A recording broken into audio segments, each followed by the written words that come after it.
Hello and welcome back to PrivSec Global. I'm your anchor for this session. I'm Ian Evans. I'm the Managing Director for EMEA at OneTrust. We're pleased to have partnered with PrivSec Global for the entire live stream series throughout 2021. We're going to be leading and participating in a number of these sessions, panel sessions and discussions each day, and we really hope to be welcoming you back to each of those.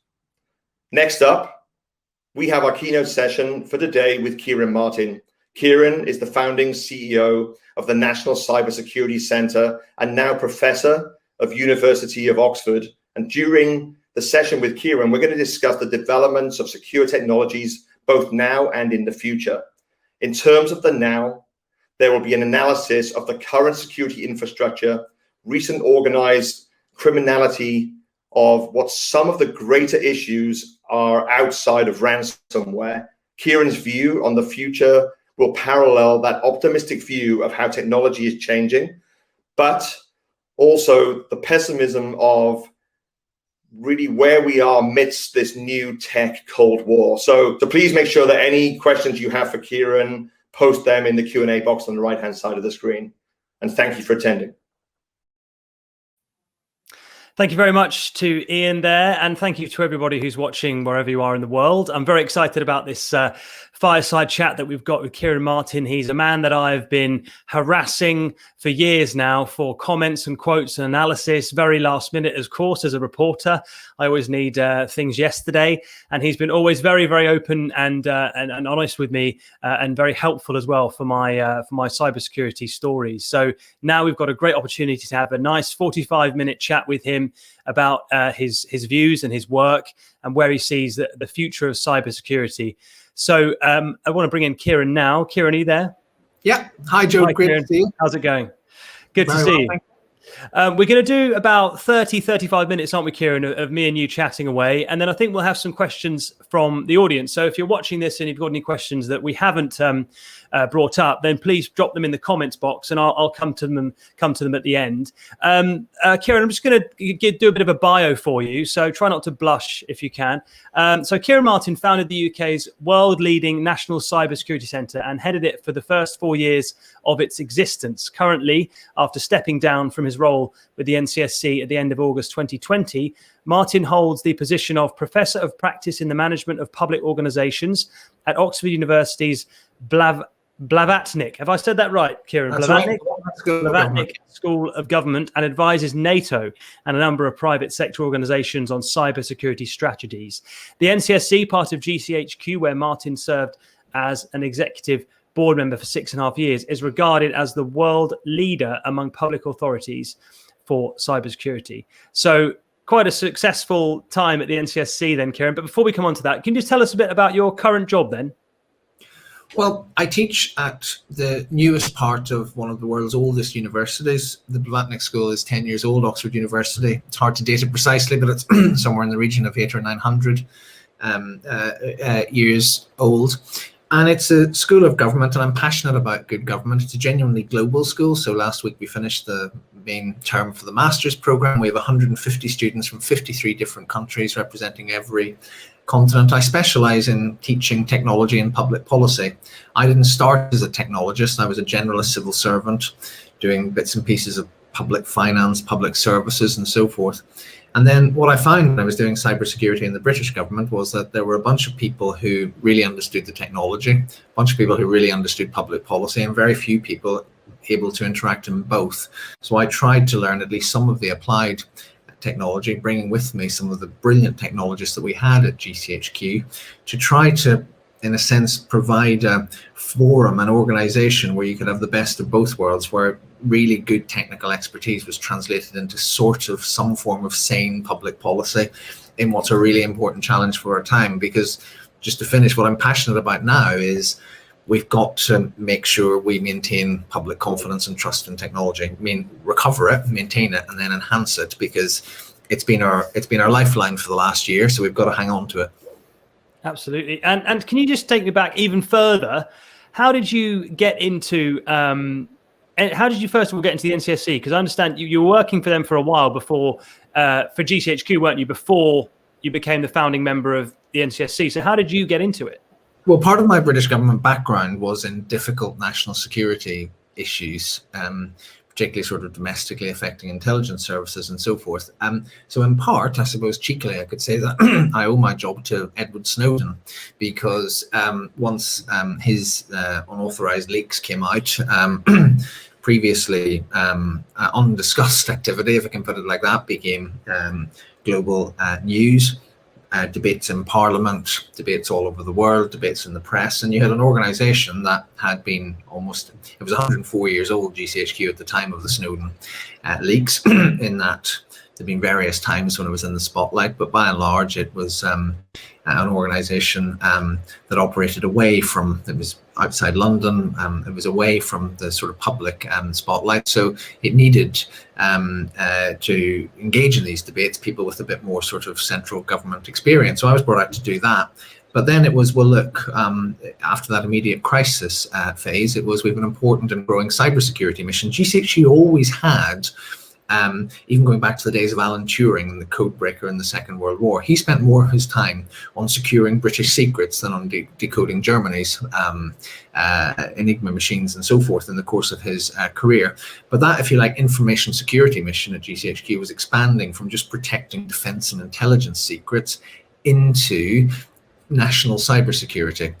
But we didn't have the infrastructure for it. You can't do national cybersecurity from behind barbed wire. You can't do it from a building where, quite rightly, for other security reasons, you can't have mobile phones, because most people aren't working on top secret systems. Most people are working on what we're working on now, and most businesses are working on ordinary networks. So if you're going to do that, we had to have a complete change of approach.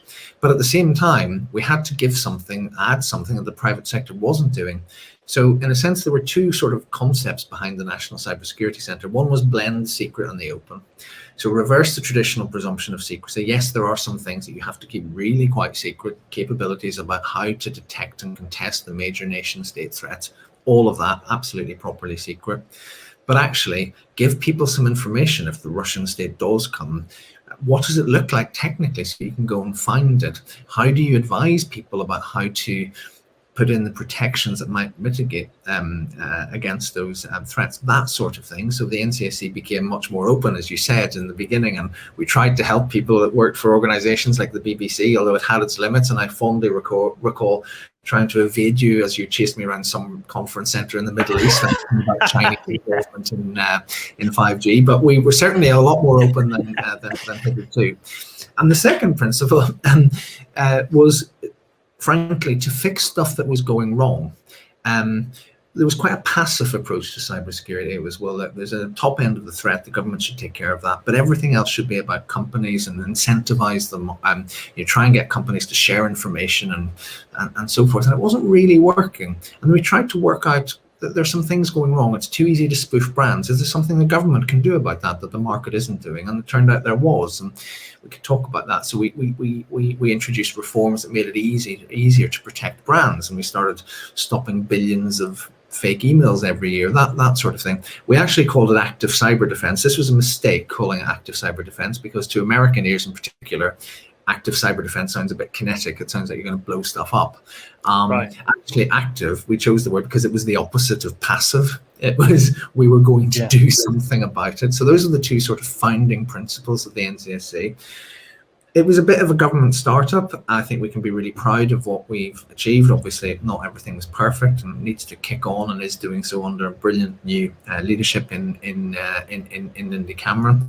But I think those two principles of defaulting to openness and defaulting to action rather than just passively trying to nudge things, I think are really important in this quest to enhance public confidence in secure technology.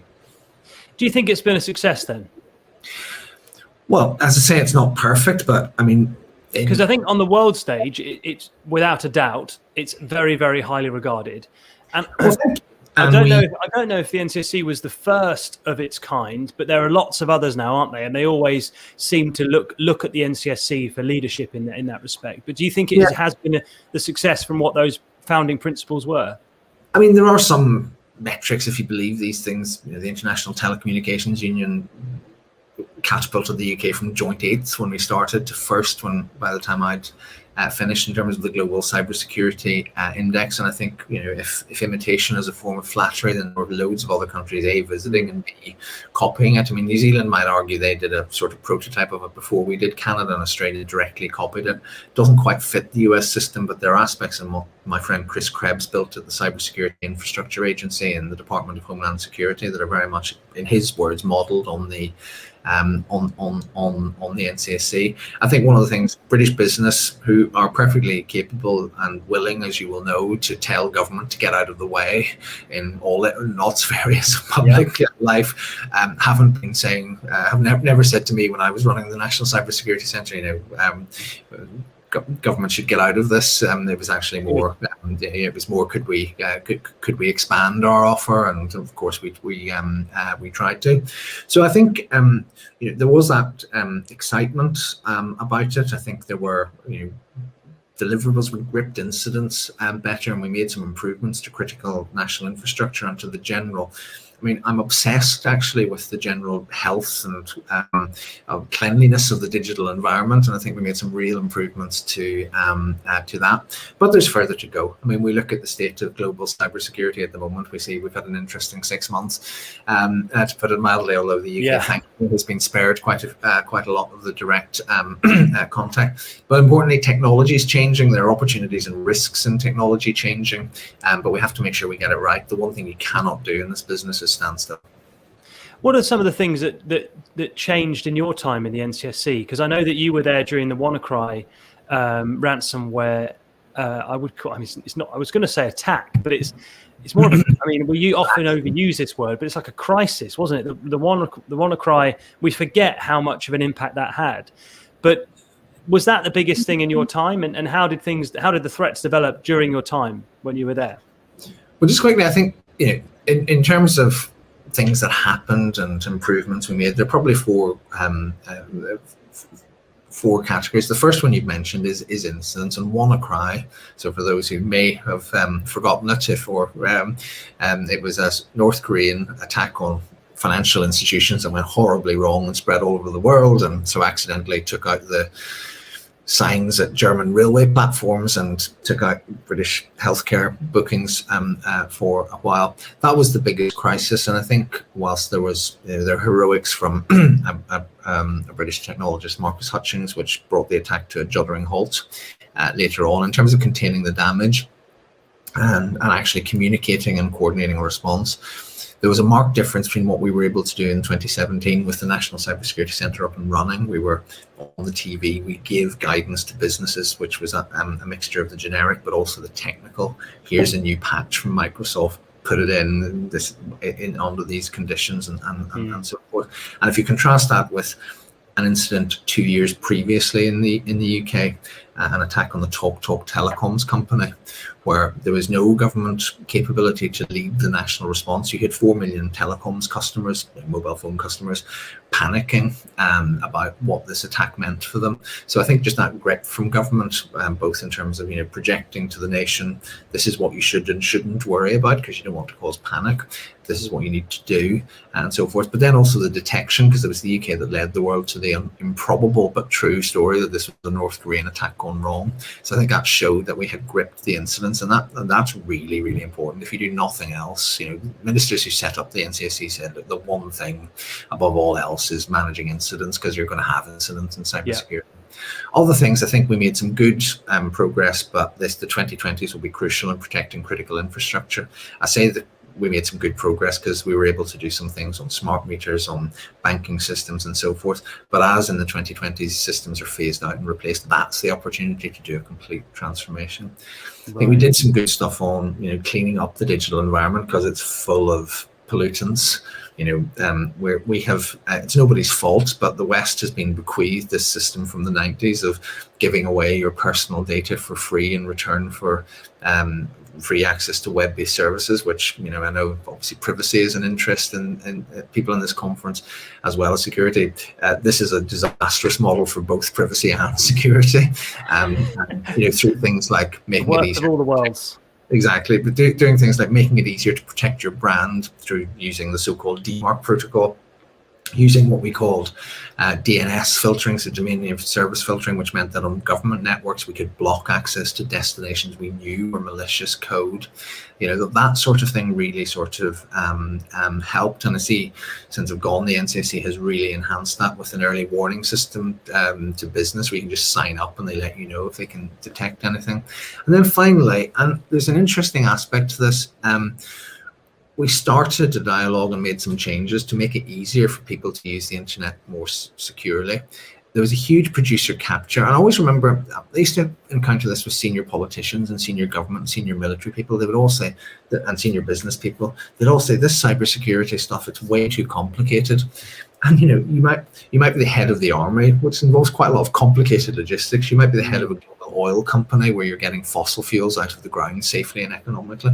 So computer network security isn't too hard, but we were infantilizing people and we were giving them terrible incentives. So for example, the NCSC's landmark change in 2016, which the Americans eventually followed on changing password policy, was really important.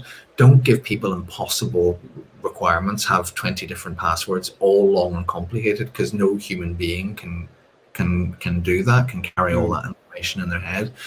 Instead, have one sort of strong password for your main email account, and then use a password manager for everything else. And then the government, as we did, persuaded all the banks to allow password managers on online services. So that sort of change that just enhances security, rather than makes people feel, rather than what we used to do, which was just issue an edict, which is impossible to follow, but it makes you feel like you're doing something. I think getting rid of all of that and having more human-focused security. We always hated the phrase at the NCSC, people are the weakest link, because people are the only link. These are human operated systems. So I think those four things were really, really important and are a good platform to build on for the future. What was the hardest moment or situation for you when you were in charge? Well, we've already dealt with Wannacry, where I think when you have when you have television footage, and this is Britain, so you have television footage of sick people in dressing gowns on the street having been turned away from hospital in the middle of a general election campaign.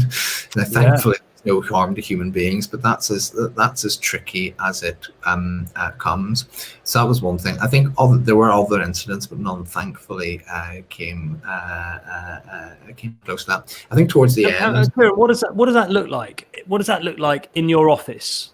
So Wannacry is happening. We're in the middle of it. There's hospitals turning people away. Are we talking? Is it 24 hours of working? Is it chaos? Is it Domino's being delivered at 2 a.m.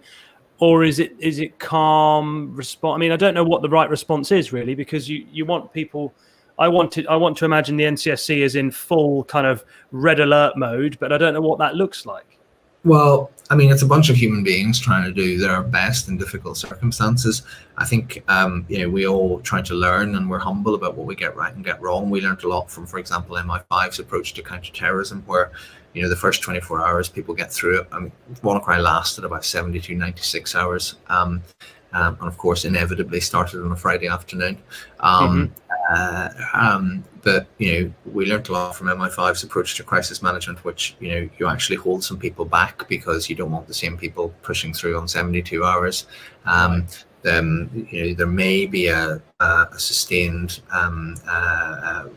follow through. You don't know how long the crisis is going to last. I think the other thing, and there was an interesting parliamentary report which reviewed mostly favourably our response to Wannacry, but said that there had been this image that the National Cybersecurity Centre was this massive, almost literally army of techies who could just go in and fix everything. And of course, it's 1,000 people doing a range of different jobs, and there's in any case, it's impractical to just send a bunch of people to go and take over a computer system they've never operated before. So of course, the real heroes in a lot of this were people working on the front line of NHS offices, trying desperately to keep appointments going and so forth. And our job was to try to get as much information to and from them as possible. So it's basically a very stressed office environment with lots of high-tech work. Hugely important to this, given who we're talking to, is international relations. It's not just comparing notes. I mean, I think first there were two aspects to this, one traditional and one new. The traditional part was the Five Eyes Alliance in terms of classified intelligence sharing really kicks in at a moment like this, and it's really important.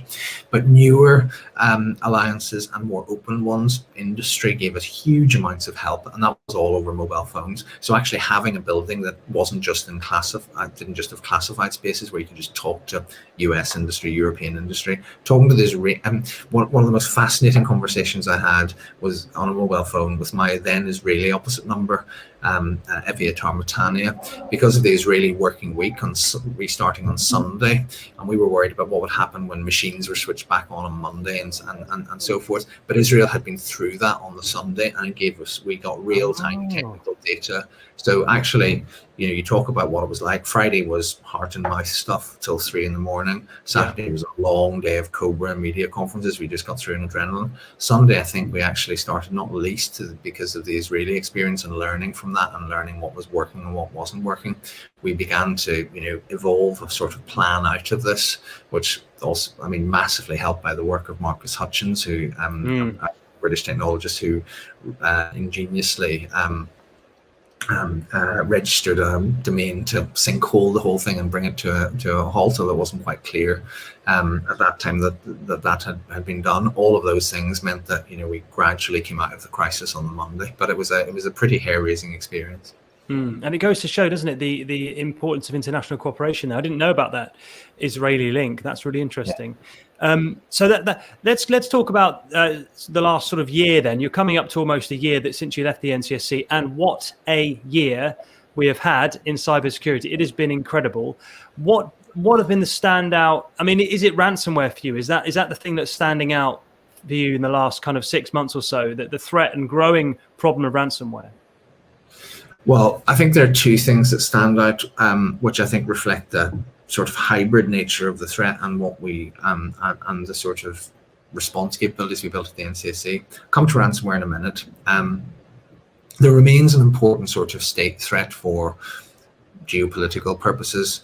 I know there's a question we might come to on a tech Cold War, but you know, the contest through digital espionage and competition has been there, and so I think, you know, when I left, we'd had a reasonably, you know, obviously we'd all moved to home working, including the National Cybersecurity Centre. There'd been an uptick in sort of, you know, pandemic related cybercrime and so forth, but actually the situation in 2020 in terms of major incidents have been relatively stable and have been for some time. You get to the end of 2020 and you get two major espionage campaigns against the United States, one Russian, SolarWinds, and a breach of the SolarWinds company, a crucial company in the supply chain, if not until then anyway, globally famous, very technically sophisticated. A big strategic setback for the US, although despite some excitable rhetoric, actually very much within the norms of what has happened over the last 20, 30 years. You know, didn't use it as a basis to disrupt services, didn't leak any of the information as far as we can see, so it was a spying operation. Then there was an attack on the Microsoft Hafnium exchange, which is believed to have been Chinese state, much less sophisticated, more reckless, because it in effect booby-trapped loads of technical infrastructure. So I think a reminder there of the state competition, and also some of the damage that can cause strategically, but also frankly recklessly in the Chinese. Collateral damage, I suppose, would you think? And all of that reminding us of the weaknesses of our own supply chain. So that was one big thing, state threat supply chains. But then we get to ransomware, and people like me and my former American opposite number, Chris Krebs, have been banging on about ransomware for ages. You've been talking about it since before it was cool. I'm afraid so. And what we now have is a sort of perfect storm where you've got lots of different, in any sort of, you know, good versus evil struggle, there are normally things moving in both directions, but here at the minute everything is working in favor of the ransomware criminals. So it's so what we now have is a bunch of people, mostly in Russia or near Russia, operating safely. You couldn't run this type of racket from the UK or the US or any EU country, because just law enforcement would just find you and close you down. But there's a safe haven exploiting weaknesses in our cybersecurity, and then the money is just lucrative. So then we've had, I think, there are two major cases. There are loads more. Ransomware used to operate effectively because rich companies paid in secret. And it was tended not to be that visible. There were some attacks on governments and so forth, but two cases really brought it into light. One was the so-called Colonial Pipeline hack, which caused fuel shortages in the US. Now that seems to have been the Russian ransomware hackers were trying to extort the company for money just by crippling its email systems, but didn't realize that would cause the company to shut down the pipeline, and that would lead to scenes such as a person filling up petrol in plastic bags in the East Coast station. And the state of South Carolina, 63% of gas stations running out of fuel. Yeah, panic buying, chaos. Panic buying and all of that. Yeah. They paid the ransom, although, but the decryptor key wasn't all that helpful. Then the second, and in my view, much more shocking one was an attack on the Irish healthcare system. So there's a body in Ireland called the Health Services Executive. Healthcare is more privately run in Ireland than it is in the UK, but it's more state run than it is in the US. And the Health Services Executive is a sort of national commissioning body, and it just couldn't operate. And unlike Wannacry, which was an accident, this was deliberate. This was targeted. They knew that they were hitting. Some ransomware people have this sort of faux morality, and they put on their websites on the dark web that they're not going to attack hospitals and so forth. Although we saw in 2020 lots of US hospitals hit, lots of German hospitals hit, some in the Czech Republic. But this, a targeted attack on an entire national healthcare system, was without precedent in my view, and that was absolutely terrifying. So we now have this still going on, isn't it? Because we 6 weeks on and they're still not recovered, and that's even with the ransomware gang giving them the decryptor key. What a lot of people don't understand. I mean, you will be familiar with, say, Kevin Bowman, a cybersecurity expert until recently with Microsoft, and he's got this great phrase. He's absolutely right. If you pay for a decryptor key, it's not an on switch that you flick. Yeah. I mean, by its nature, a ransomware attack damages a computer network and the hardware within it. Therefore, even if you get the key, you will struggle to recover, and that's what's happening in Ireland. Having said all that, I think the Irish government will be commended for not paying, because they would have paid for the key that they got, and it wouldn't have worked in the way that it would have been intended. And payments are fueling more payments. They were under pressure to pay, not least because there appeared to be threats of the mass leak of confidential patient data at national level. I think there was obviously a game of chicken there. Maybe it's still going on, but I think holding their nerve in that respect has paid off.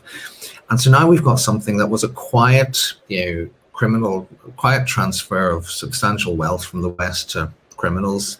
That was going on sort of with just a few nerds like me shouting about it.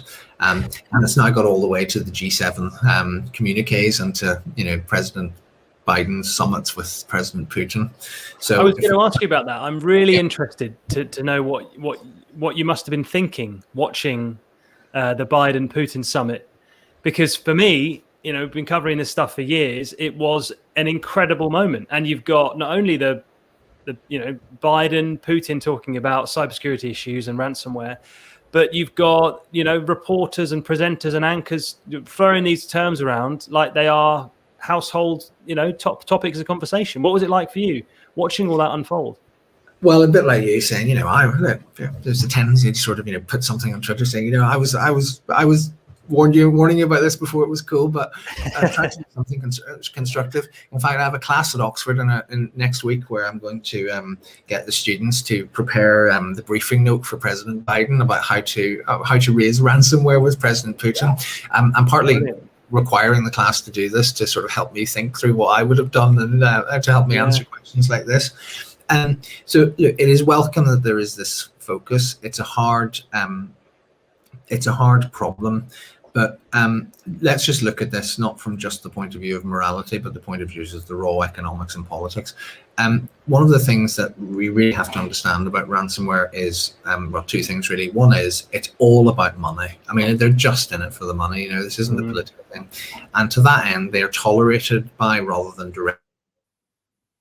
You know, keep some people usefully employed, they make money, and so on, and it upsets the West, so it doesn't do any harm in terms of strategic objectives. But if you, the way to think about this is to try and change the calculus. So ransomware is working for three reasons: safe haven Russia, weak Western cybersecurity, and flows of money. So President Biden is trying to tackle the first of those, and it is plausible, but too early to say, that one possible optimistic scenario is that, you know, is that the ransomware hackers have overreached and made a mistake. You know, it works best, as I said earlier, it works best when it's operating quietly in secret, getting executives to pay so the problem goes away.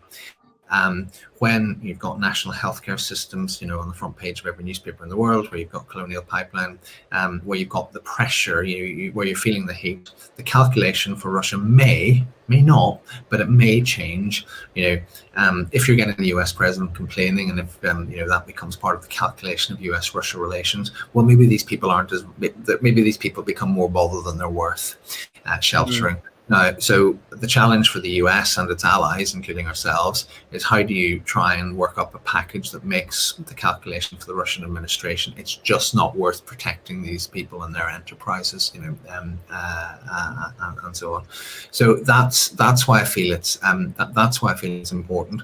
I think also, you know, you can say the Putin-Biden summit. I think it is genuinely significant also, even though it's very weird to look at, as it must be for you as a cybersecurity reporter. You know, I bet you never had to cover a G7 communique before whilst covering the cybersecurity beat. But you go to paragraph 34 and it's all about ransomware. Now, why does that matter? Because, you know, in a global business like technology, you know, if you're going to do things that might help, like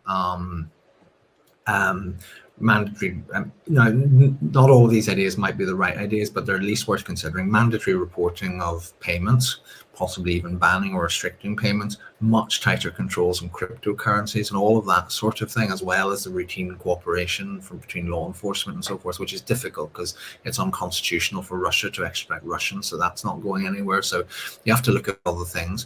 And the problem with all G7s is that, you know, what's the mechanism for follow-up? But if the language in paragraph 34 of the Cornwall communique is actually acted on, again, you know, look, in an ideal world, we would obliterate every ransomware actor. You know, they would not be able to, you know, technically they would not be able to operate. That's not going to happen. You just want to, you know, substantially reduce the harm that it's doing. And if Biden gets somewhere, if we continue some of the useful improvements in cybersecurity we're making, and if some of the G7 stuff on things like money, reporting, incentives, insurance, you know, come to fruition at international level, then you can probably significantly clamp down on ransomware. But at the minute, so you know, I'm going on a bit about this, the reason I'm so obsessed with ransomware is not really just about the money and the economic harm. It's that, you know, for 20, 30 years, we've all been sort of glamorizing, Hollywoodizing, if you like, the cyber threat as this great theater of war between states and so forth. Actually, the closest people are coming to getting hurt or killed as a result of cyber attacks, or because ransomware attackers are disrupting fuel supplies, disrupting healthcare in particular. So it's actually getting quite dangerous. It's not just getting annoying, it's actually getting dangerous, and that's why we really have to deal with this. Yeah, I think I spoke to you, didn't I, when we were doing that piece for the BBC about when will hackers kill, and we tried to assess where we think it's going to happen, because, you know, it seems almost inevitable, tragically, that there will be a casualty from cyber attack. And I think you said back then, you know, and that was a year ago, that you were worried about the hospital threat from ransomware attackers.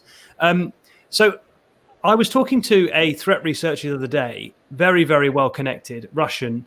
He was very optimistic. He said that he thinks that we're already seeing some ransomware gangs pack up shop. You know, Avedon, they closed up their shop and they gave away all their decryptor keys. We also seen DarkSide, the Colonial Pipeline attackers. They have, in some respects, disappeared after their money was stolen by the FBI. But are you optimistic? Do you think that there's going to be either a forced retirement of some of the big nasty ones, or do you think we are going to literally see Putin rounding up some of these people? I'll believe the latter when I see it. I wouldn't rule it out, but so I'm a bit more cautious than whoever we were talking to. And actually, it'd be fun to turn the tables on you, because as a reporter from a globally respected news organization, you probably get better access to these people than I do. And I think we have seen in the past, actually going back 2-3 years, some of the major former ransomware attackers. I remember one announcement where they effectively retired. They weren't retiring because of pressure; they retired because they had made an awful lot of money. Grand Cab, was it Grand or Gand Crab? Now there's speculation about DarkSide as to whether they're feeling pressure. So DarkSide, for those less familiar with this, the DarkSide group that were behind Colonial Pipeline appear to at least be announcing some form of disbandment. There are 3 theories. One is the optimistic theory that they're feeling so much heat because they ruined ransomware for everybody else by attracting the G7's attention to it, and so and that possibly the Russian regime may come for them. I think we need to be a bit skeptical about that, because the second theory is there's a history of dissolve and regroup, go to ground for a while, call yourself something different. The third thing is actually, even if they did genuinely we're quitting, it is that, are they retiring? I mean, there's a really good company, Elliptic, a British company, and they this really good detective work on the cryptocurrency payments, and they have verified, so this is a minimum, not a total, they have verified that the DarkSide group made $90 million US in the last 9 months. I don't know what the DarkSide group unit input costs were, but I bet they weren't anything close to $90 million because ransomware is cheap to do if you can do it safely. So that's a very tidy sum for, and it has to be distributed amongst all sorts of connections and that sort of thing, but it's still a very, very tidy sum.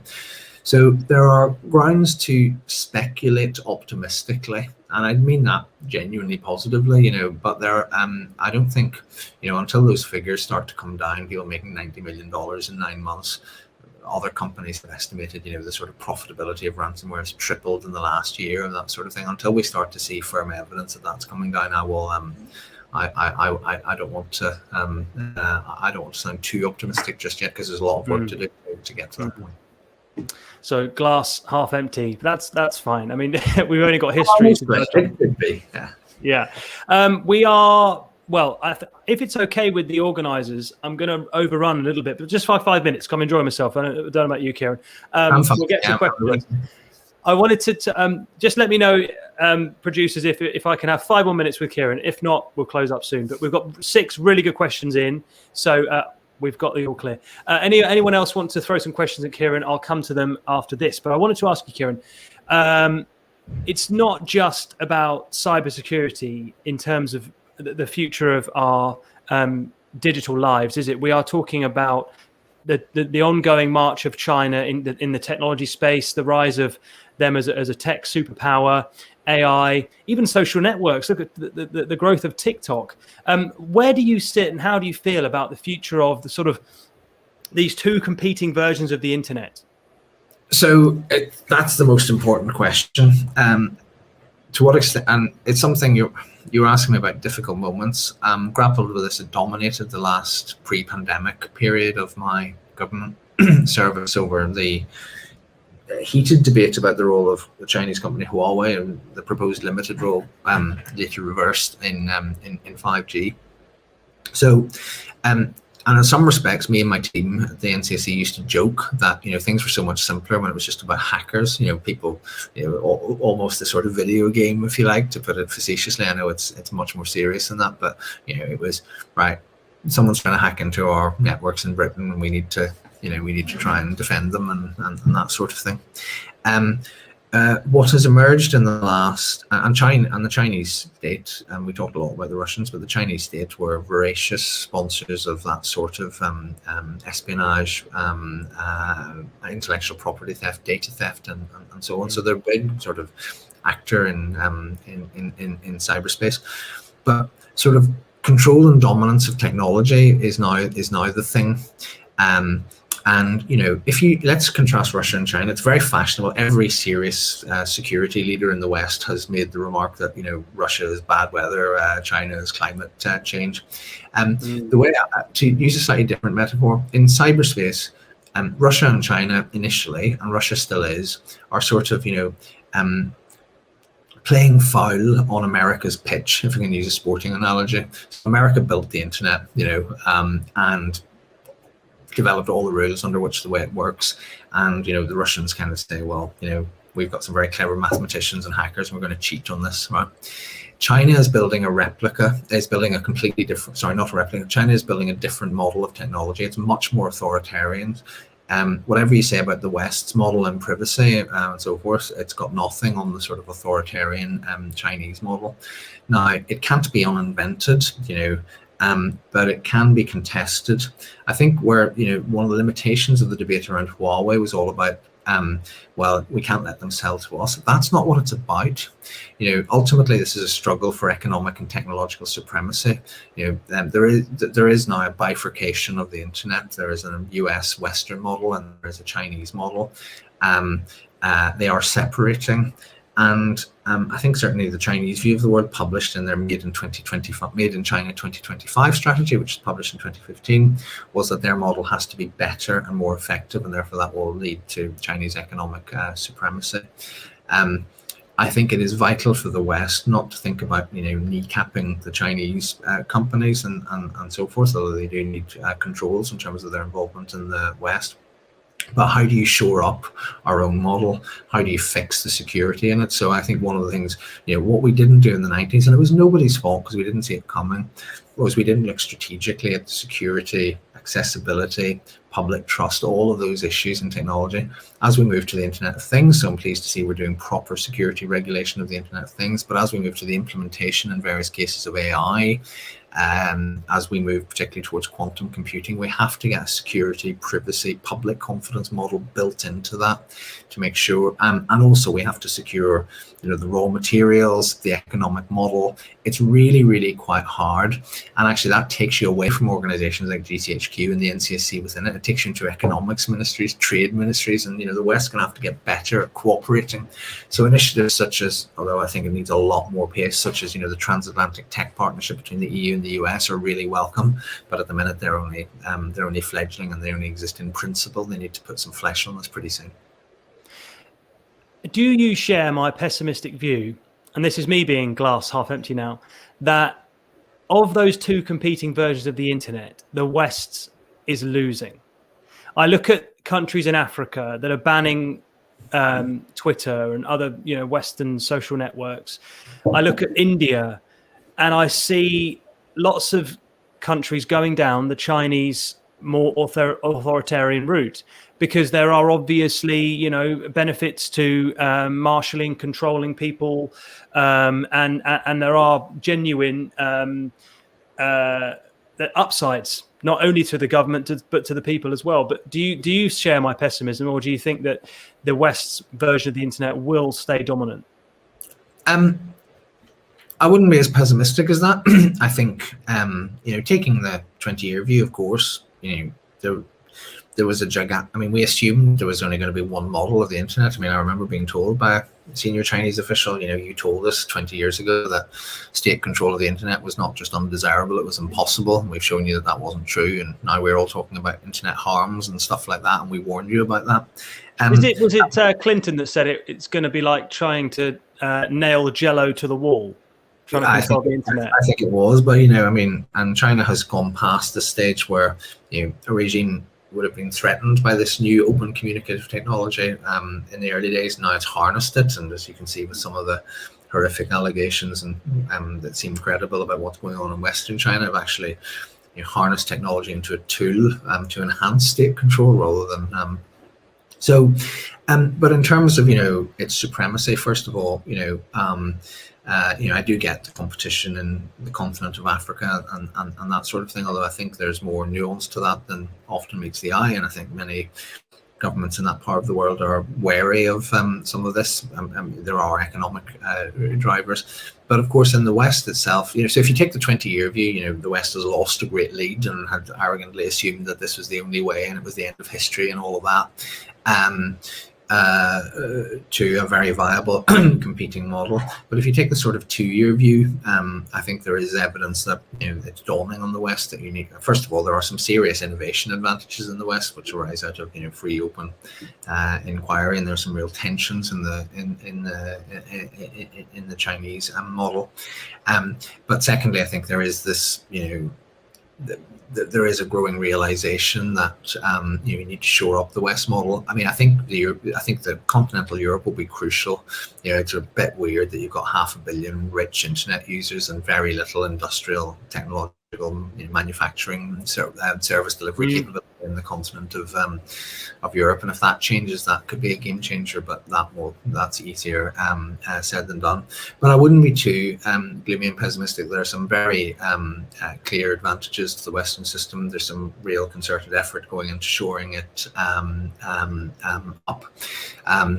And also, I do think that the next generation, if we get it right, this is why I'm more optimistic than pessimistic. If you do things like fix Internet of Things, fix quantum in a sort of pro-security, pro-confidence way, I think it could be quite an attractive and competitive model. You've convinced me. Thank you for that. Right, so we've got just over 5 minutes or so. I was just going to go through some of these questions, Ciaran, if that's okay.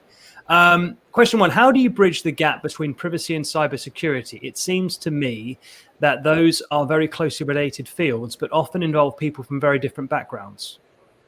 So I think that's fair. I think, and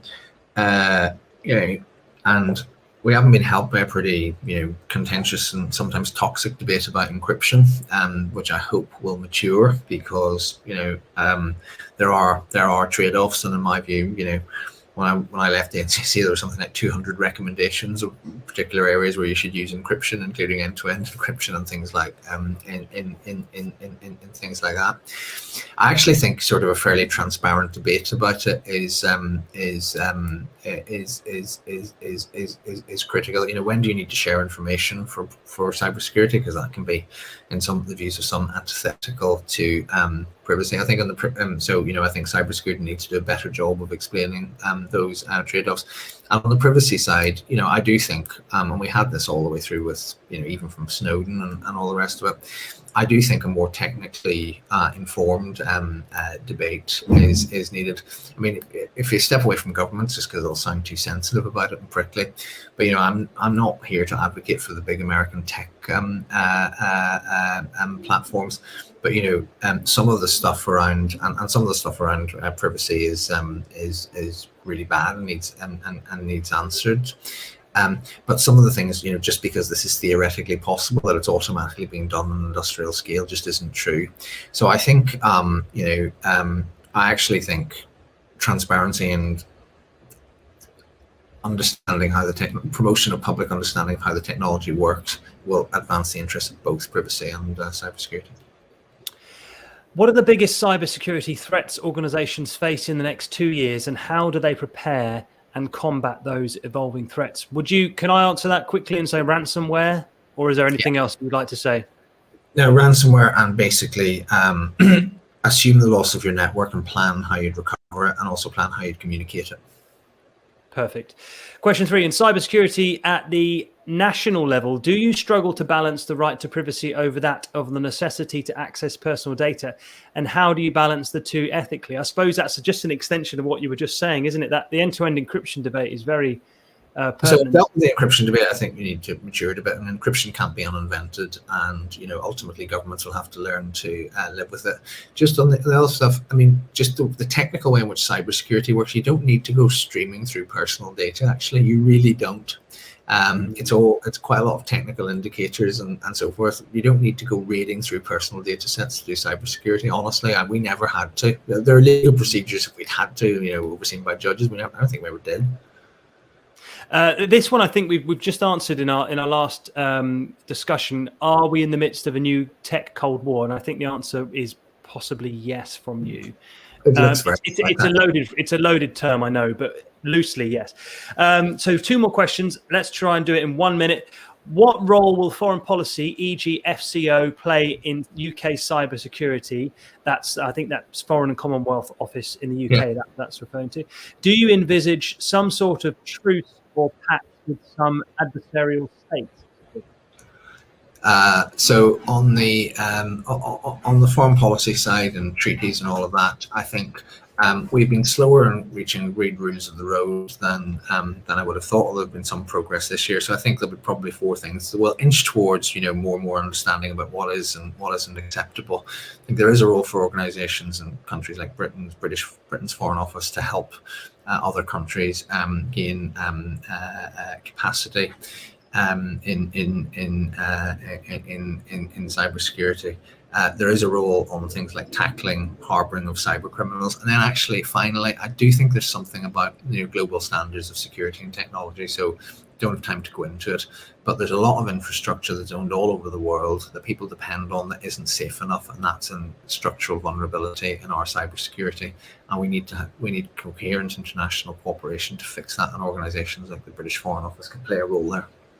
I noticed that yesterday there was an announcement, or rather a leaked announcement, that ENISA, the European Cybersecurity Agency, were thinking, that's the EU run, they're thinking of doing some sort of joint operation, aren't they, which kind of goes along with what you're saying there. Exactly. So finally, this is a tough question to finish on, but if you could be brief, I'd appreciate it. How can the UK Investigatory Power Act possibly coexist with a new GDPR regime and people's privacy expectations?